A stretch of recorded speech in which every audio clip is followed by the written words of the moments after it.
Morning, guys, and great to be with you again. I trust you're having a great day today, enjoying the sunshine and your summer holidays. This morning I'm going to be talking from and reading from Mark 4:35 to 41. Now this is set at the side of a lake, which we believe is the Sea of Galilee.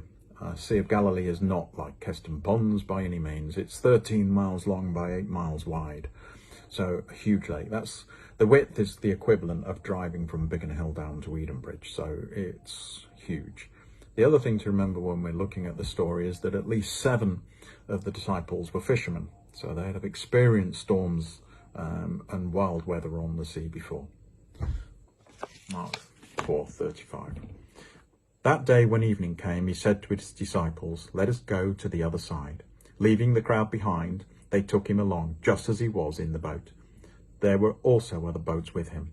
A furious squall came up, and the waves broke over the boat so that it was nearly swamped. Jesus was in the stern, sleeping on a cushion.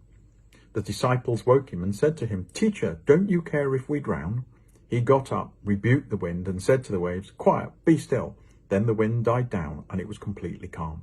He said to his disciples, "Why are you so afraid? Do you still have no faith?" They were terrified and asked each other, "Who is this? Even the wind and the waves obey him." So, do you ever feel like you're in a small boat like the disciples at that time? Do you ever feel like you're being tossed about left and right and that you can capsize at any moment? Where is Jesus? Why would you make me suffer like this? Do you ever feel like screaming out to God or to God, "God, where are you?" The trials and struggles sometimes have a way of making us feel desperate.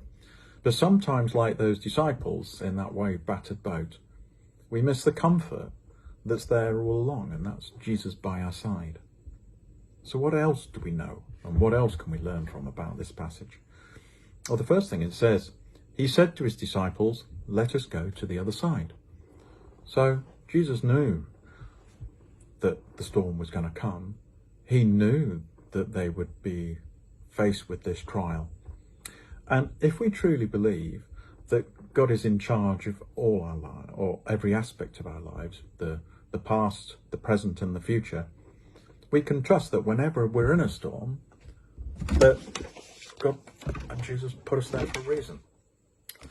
The other thing that we know from this story is that Jesus was asleep at the stern, but we also know from other parts of the Bible that God never slumbers or sleeps.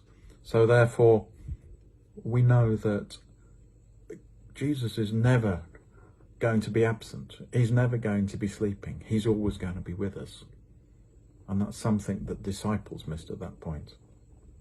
So during the storms of our lives, there's a tendency to shout out in anger or to wallow in pity and feelings of abandonment.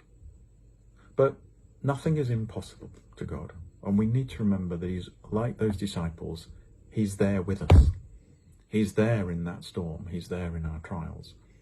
And instead of panicking, we need to cling to Jesus.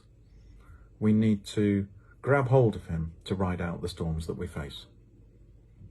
Guys, have a great summer holiday.